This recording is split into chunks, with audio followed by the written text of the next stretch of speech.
হাওড়ার লেলুয়ায় গভীর রাতে গুলির ঘটনায় চাঞ্চল্য। মদের আসরে গুলি চলার অভিযোগে গুলিবিদ্ধ এক যুবক। ঘটনার তদন্ত শুরু করেছে পুলিশ। লিলুয়ার ভার্মা কলোনিতে গুলিবিদ্ধ যুবক। মদের আসরে গুলি চলার অভিযোগ। হাওড়ার লিলুয়ার ভার্মা কলোনিতে গভীর রাতে গুলি চলার ঘটনায় চাঞ্চল্য ছড়িয়েছে। অভিযোগ, মদের আসর চলাকালীন আচমকাই গুলি চলে। এই ঘটনায় মালিঙ্গা নামে এক যুবক গুলিবিদ্ধ হন। আহত যুবককে দ্রুত উদ্ধার করে হাসপাতালে ভর্তি করা হয়েছে। তার চিকিৎসা চলছে বলে জানা গেছে। ঘটনার পর থেকে এলাকায় উত্তেজনা ছড়িয়ে পড়ে। অভিযুক্তরা ঘটনার পর এলাকা ছেড়ে পালিয়ে যায় বলে অভিযোগ।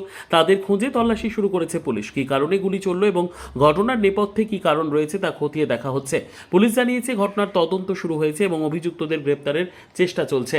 আমি এসছি, যাচ্ছিলাম বাড়ি, আজ দেখলাম এখানে পুলিশরা দাঁড়িয়ে আছে। কি বলে আমি শুনলাম যে গুলি ফুলি চলেছে, আর কিছু না। মানে কারুর লেগেছে গুলি? গুলি লেগেছে একজনের।